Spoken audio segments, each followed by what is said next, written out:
ओम नमश्चंडिकायै।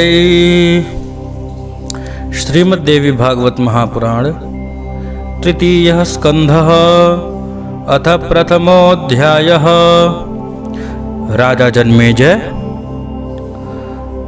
के द्वारा ब्रह्मांड उत्पत्ति विषयक प्रश्न तथा इसके उत्तर में व्यास जी का पूर्व काल में नारद जी के साथ हुआ संवाद सुनाना। जन्मेजय उवाच भगवन् भवता प्रोक्तं यज्ञमम्बाभिदं महत् सा का कथं समुत्पन्ना कुत्र कस्माच्च किंगुड़ा। जन्मेजय बोले, हे भगवान, आपने महान अम्बा यज्ञ के विषय में कहा है। वे अम्बा कौन है, वे कैसे, कहाँ और किस लिए उत्पन्न हुई है, और वे कौन कौन से गुणों वाली हैं, उनका यह यज्ञ कैसा है और उसका स्वरूप क्या है।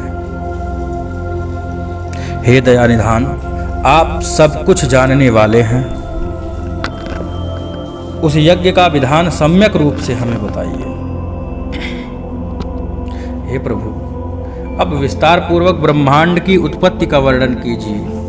इस विषय में अन्य ज्ञानियों ने जैसा कहा है वह सब कुछ भी आप भली भांति बताइए। मैंने ब्रह्मा, विष्णु और महेश इन तीनों देवताओं के विषय में सुना है कि ये सगुण रूप में संपूर्ण जगत का सृजन, पालन एवं संहार करते हैं। हे पराशर सुत, वे तीनों देव श्रेष्ठ स्वाधीन हैं तथा पराधीन। आप मुझे यह भी बताइए। इस समय मैं सुनना चाहता हूं, मेरी बड़ी जिज्ञासा है।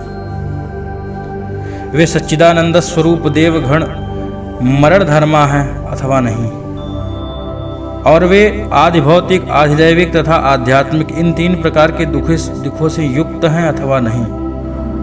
वे तीनों महाबली देवेश काल के वशवर्ती हैं अथवा नहीं, और वे कैसे तथा किससे आविर्भूत हुए, यह भी मेरी शंका है।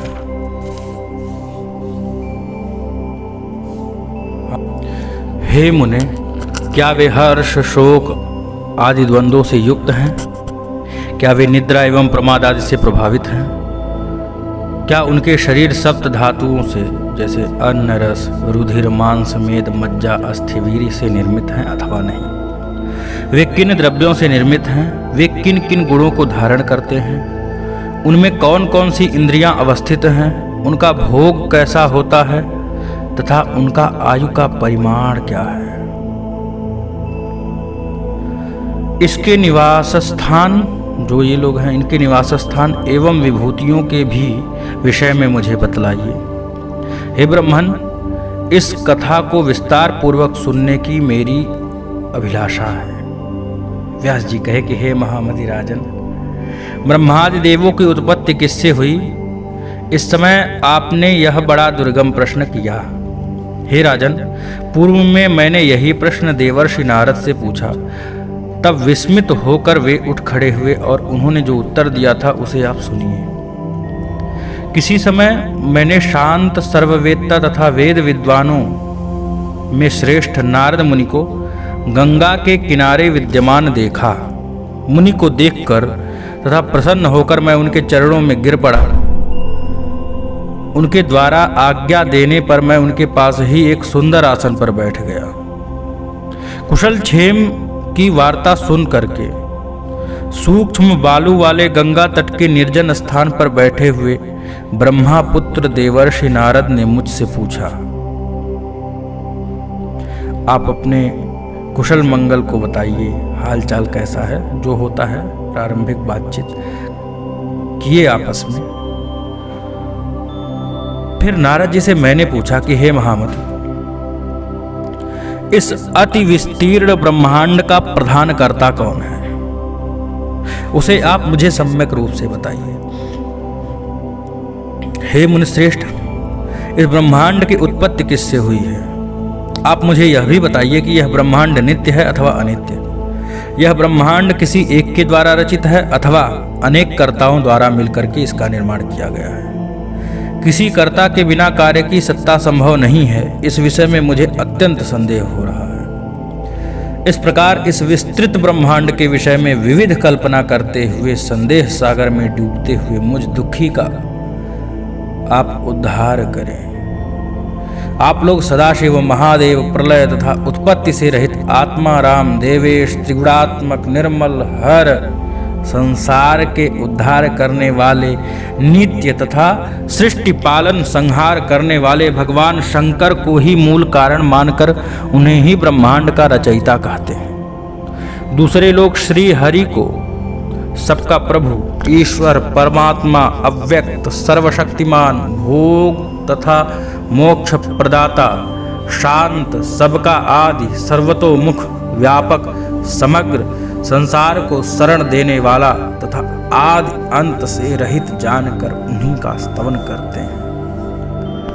अन्य लोग ब्रह्मा जी को सृष्टि का कारण सर्वज्ञ सभी प्राणियों का प्रवर्तक चार मुख वाले सुरपति विष्णु के नाभि कमल से प्रादुर्भूत सर्वव्यापी सभी लोगों की रचना करने वाले और सत्य लोक में निवास करने वाले बताते हैं। कुछ वेदवेत्ता विद्वान सर्वेश्वर भगवान सूर्य को ब्रह्मांड कर्ता मानते हैं। सावधान होकर सायं प्रातः उन्हीं की स्तुति करते हैं तथा उन्हीं का यशोगान करते हैं। यज्ञ में निष्ठा भाव रखने वाले लोग धन प्रदाता शतक्रतु सहस्राक्ष देवाधिदेव सबके स्वामी बलशाली यज्ञाधीश सुरपति त्रिलोकेश यज्ञों का भोग करने वाले और सोमपान करने वाले सोमपाई लोगों के प्रिय शचीपति इंद्र को सर्वश्रेष्ठ मानकर यज्ञ में उन्हीं का यजन करते हैं। कुछ लोग वरुण सोम अग्नि पवन यमराज धनपति कुबेर तथा कुछ लोग हेरंब गजमुख सर्वकार्य साधक स्मरण मात्र से सिद्धि प्रदान कर देने वाले कामस्वरूप कामनाओं को प्रदान करने वाले स्वेच्छ विचरण करने वाले परम देव गणाधीश गणेश की स्तुति करते हैं। कुछ आचार्य भवानी को ही सब कुछ देने वाले आदिशक्ति महामाया पुरुषानुगामिनी परा प्रकृति कहते हैं। वे उनको ब्रह्म स्वरूपा सृष्टि सृजन पालन संहारकारिणी मानते हैं। सभी प्राणियों एवं देवताओं की जननी आदि अंत रहित पूर्णा एवं सभी जीवों में व्याप्त लोकों की स्वामिनी त्रिगुणा सगुणा निर्गुणा सभी रूप में कल्याण स्वरूपा मानते हैं। फल की आकांक्षा रखने वाली उन भवानी का वैष्णवी शांकरी ब्राह्मी वासवी बारुड़ी वाराही नारसिंही महालक्ष्मी विचित्र रूपा वेद माता एकेश्वरी विद्या स्वरूपा संसार रूपी वृक्ष की स्थिरता की कारण रूप सभी कष्टों का नाश करने वाली स्मरण करते ही सभी कामनाओं को पूर्ण कर देने वाली मुक्ति चाहने वालों के लिए मोक्षदायिनी फल की अभिलाषा रखने वालों के लिए काम प्रदायिनी त्रिगुणातीत स्वरूपा गुणों का विस्तार करने वाली निर्गुणा स्वरूप में ध्यान करते हैं। कुछ मुनीश्वर निरंजन निर्विकार निर्लिप्त गुण रहित स्वरूप रहित तथा सर्वव्यापक ब्रह्म को जगत का कर्ता बतलाते हैं। वेदों तथा उपनिषदों में कहीं कहीं उसे अनंत सिर नेत्र कान हाथ मुख और चरण से युक्त तेजोमय विराट पुरुष कहा गया है। कुछ मनीषीगण आकाश को विष्णु के परम पाद के रूप में मानते हैं और उन्हें विराट निरंजन और शांत स्वरूप कहते हैं। कुछ तत्वज्ञानी गुणवेत्ता पुरुषोत्तम को सृष्टि का ब्रह्मांड निर्माता कहते हैं। कुछ लोग कहते हैं कि इस अनंत ब्रह्मांड की रचना में केवल एक ईश्वर कदापि समर्थ नहीं हो सकता। कुछ लोग कहते हैं कि यह जगत अचिंत्य है, अतः यह ईश्वर रचित कदापि नहीं हो सकता। उनके मत में संपूर्ण ब्रह्मांड ईश्वर रहित है। यह जगत सदा से ही ईश्वरीय सत्ता से रहित रहा है और यह स्वभाव से उत्पन्न होता है और सदा से ऐसा ही है।